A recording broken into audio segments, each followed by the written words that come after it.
જૂની વાત જાતી નથી ને નવી વાત આવતી નથી.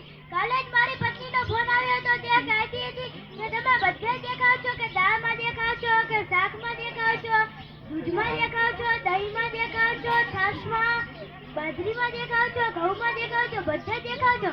ભાઈઓ તમે જ કહો, હું ધનેડું છું, ધનેડું કે પછી જીવડો? ના ભાઈ ના.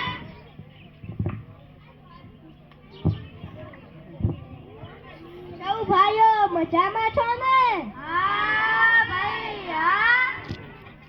એક દિવસ હું મારા સાસરે ગયો. 8 દિવસ સુધી મને પાલકનું શાક ખવડાવ્યું અને 9મા દિવસે મારા સાસુએ પૂછ્યું, જમાઈરાજ આજે તમે શેનું શાક ખાશો? મેં કહ્યું, આખું ખેતર જ મને ભણાવી દો ને, આખા ખેતરનું જ નિંદામણ ખાઈ જઈશ. આવા બોલો સાસુ હોય?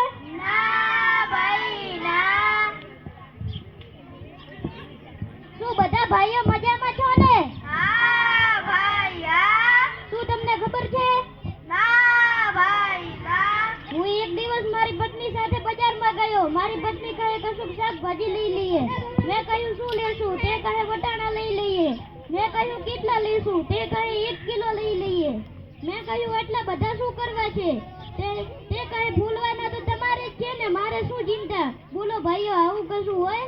ના ભાઈ ના. અરે તમને બધાને ખબર છે આજના શું નવા સમાચાર છે? ના ભાઈ ના.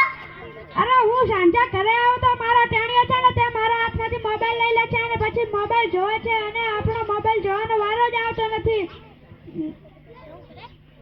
અરે ફોનમાં મારા નવું નીકળ્યું છે ધીરુભાઈનો જીઓ. તેને તો આપણે બધાને જ મારી નાખે છે. તેનું નામ જીઓ ના આવવું જોઈએ, તેનું નામ તો મરો આવવું જોઈએ, મરો.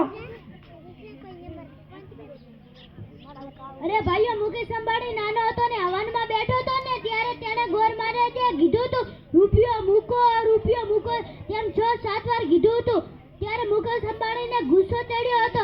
તેથી તેણે રૂપિયા બંધ કરાવી દીધા અને તે કહે કે મને એકલા જ ગોર મારે જ મૂકો કહે છે, બીજી આખી દુનિયા મને મુકેશ અંબાણી કહે છે. એટલે જ તેણે રૂપિયા બંધ કરાવીને જ રહ્યો. અને આ શું છે ભાઈઓ તમને ખબર છે? હા ભાઈ હા. આ તો મોબાઈલ છે.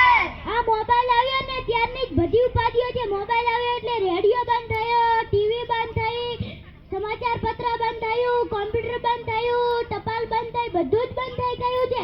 જો આપણે આવતી પેઢીને બચાવવી હોય તો આપણે મોબાઈલથી દૂર રહેવું પડશે.